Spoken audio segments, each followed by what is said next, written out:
নমস্কার বন্ধুরা, পম্পার কিচেনে আপনাদের সকলকে স্বাগত। আজ আমি 1 কাপ গরম দুধ দিয়ে স্টিলের বাটিতে করে একটা তুলতুলে নরম স্পঞ্জি কেকের রেসিপি শেয়ার করব। এই কেকটা দেখতে বলুন বা খেতে অসম্ভব মজাদার হয়। আর এই কেকটা আমি প্রেসার কুকারের মধ্যেই বানাবো। আশা করছি বাচ্চা থেকে বড় সবাই ভীষণ পছন্দ করবে আর খুব মজা করে খাবে। তাহলে চলুন দেরি না করে আজকের এই নরম তুলতুলে স্পঞ্জি কেকের রেসিপিটা দেখে নেওয়া যাক। আজকে এই কেকটা বানানোর জন্য প্রথমেই দেখুন একটা আমি ছাঁকনি নিয়ে নিয়েছি। এর মধ্যে দিয়ে দেবো এই বাটির মাপ করে 1 বাটি গমের আটা, দিয়ে দেবো 1 বাটি ময়দা, 2 চামচের মতো দিয়ে দেবো সুজি। খুব বেশি দরকার নেই, এই 2 চামচের মতো দিলেই হবে। সামান্য একটু লবণ দিয়ে দিলাম। ছোট্ট চামচের 1/2 চামচ দিয়ে দেবো বেকিং পাউডার, আর বেকিং সোডা বা সামান্য একটু খাওয়ার সোডা দিয়ে দিলাম।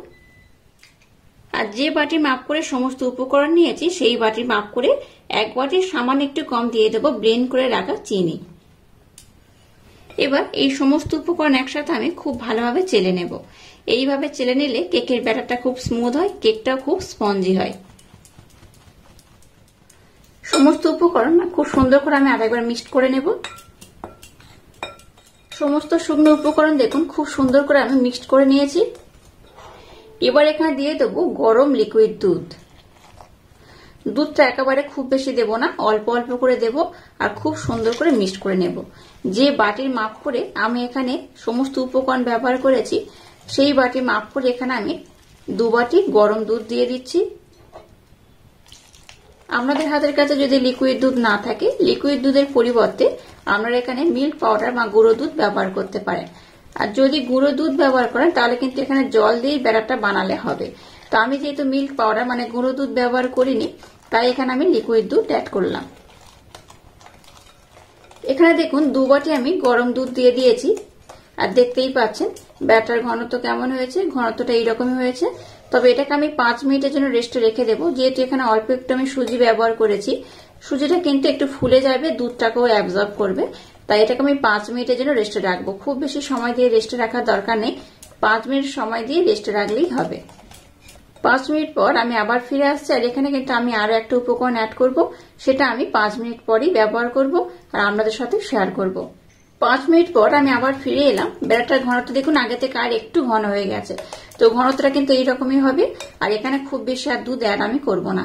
ঘনত্বটা এইরকম হলে কেকটা কিন্তু একদম পারফেক্ট হবে। এবার এখানে আমি 1 চামচের মতো ভ্যানিলা এসেন্স দিয়ে দেব, একদম 1 চামচের মতো, খুব বেশি দরকার নেই। আরেকবার আমি এটাকে খুব সুন্দর করে ব্লেন্ড করে নেব। একদম নরমাল পদ্ধতিতে ডিম ছাড়া বানাচ্ছি, আশা করছি আপনাদের ভীষণ ভালো লাগবে। খুব কম সময়ে কেকটা বানানো হয়ে যায়। দেখুন আজকের কেকটা বানানোর জন্য ব্যাটারটা একদম রেডি হয়ে গেছে। এবার দেখুন এরকম ছোট্ট একটা স্টিলের আমি বাটি নিয়ে নিয়েছি। যাদের হাতের কাছে কেক টিন নেই তারা কিন্তু এরকম যে কোনো পাত্র বা এরকম ছোট স্টিলের বাটিতে করেও কিন্তু খুব সহজে আজকের এই কেকটা জমাতে পারবেন। তো যাই হোক, এই দেখুন কেকটা জমানোর জন্য স্টিলের বাটি নিয়েছি আর একটা ছোট্ট কাগজের পৃষ্ঠে এইভাবে মাপ করে কেটে আমি দিয়ে দিয়েছি। আর খুব ভালোভাবে চারিদিকে দেখুন তেলের প্রলেপ আমি লাগিয়ে দিয়েছি।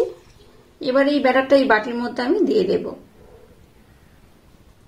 এবার এই কেকটাকে একটু ডেকোরেশন করে দেবো। তার জন্য দেখুন কাজু বাদাম একটু এইভাবে টুকরো টুকরো করে কেটে নিয়েছি, অল্প করে দিয়ে দেব। খুব বেশি দরকার নেই, আপনারা আপনাদের মনের মতো করে ডেকোরেশন করতে পারেন। তো অল্প করে আমি দিয়ে দিলাম। অল্প করে আমন্ড দিয়ে দেব। আর নিয়েছি কিছুটা টুটি ফুটি, সেটাকেও উপর থেকে দিয়ে দেব।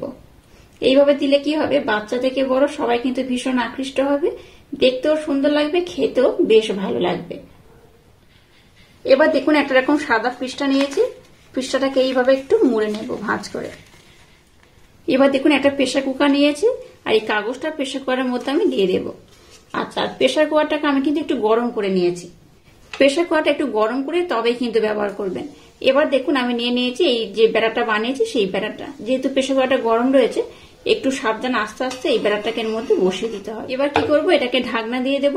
আর ঢাকনা যে টুপি থাকে সেটা কিন্তু আর লাগাবো না, ঢাকনা টুপি ছাড়া এটাকে আমি খুব সুন্দর করে লাগিয়ে দেব। এবার দেখুন প্রেসার কুকারের মুখটাকে আমি বন্ধ করে দেব। এবার গ্যাসের ফ্লেমটাকে প্রথমে 5 মিনিট হাই, তারপর লো করে এটাকে খুব সুন্দর করে আমি বানিয়ে নেব।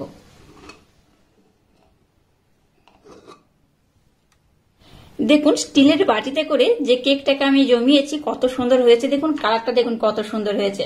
তো গ্যাসটা এখন জ্বালা রয়েছে, এই অবস্থা দেখুন একটা আমি এরকম কাঠি নিয়ে নিয়েছি, এটার মাধ্যমে আমি আপনাদের দেখিয়ে দেবো কেকটা হয়ে গেছে কিনা। দেখুন কাঠিটার গায়ে কিচ্ছু লেগে নেই, তার মানে কিন্তু কেকটা খুব ভালোভাবে হয়ে গেছে। এবার এই উপরের পোর্শনটাকে যদি আরেকটু লাল করতে চান তাহলে কি করবেন, গ্যাসটা বন্ধ করে প্রেসার কুকারের ঢাকনাটা দিয়ে আরো 1 ঘন্টা রেখে দিবেন। তাতে করে কি হবে, উপরে কালারটা খুব সুন্দর হবে আর কেকটাও খুব ভালোভাবে ঠান্ডা হয়ে যাবে। এবার আমি গ্যাসটাকে বন্ধ করে দেবো, যেহেতু কেকটা একদম রেডি হয়ে গেছে। এবার এটাকে ঠান্ডা করার পর আমি আপনাদের দেখাবো কেকটা কত সুন্দর হয়েছে। দেখুন কেকটাকে আমি ঠান্ডা করে নিয়েছি আর কত সুন্দর উপরের পোর্শনটা কালার হয়েছে, দেখুন খুব সুন্দরভাবে কিন্তু ফুলে গেছে আর খুব সুন্দর একটা কালার হয়েছে। এবার দেখুন একটা আমি ছুরি নিয়ে নিয়েছি, এটার মাধ্যমে এইভাবে কেটে একটু ডিমোল্ড করে নেব। ঠান্ডা হয়ে গেছে মানে বুঝতেই পারছেন অটোমেটিক ছেড়ে উঠে আসবে, তাও যাতে না ভেঙে যায় তার জন্য একটু এইভাবে ডিমোল্ড করে নেব। এবার দেখুন একটা প্লেট আমি নিয়ে নিয়েছি, প্লেটের মাধ্যমে এটাকে আমি ডিমোল্ড করে নেব।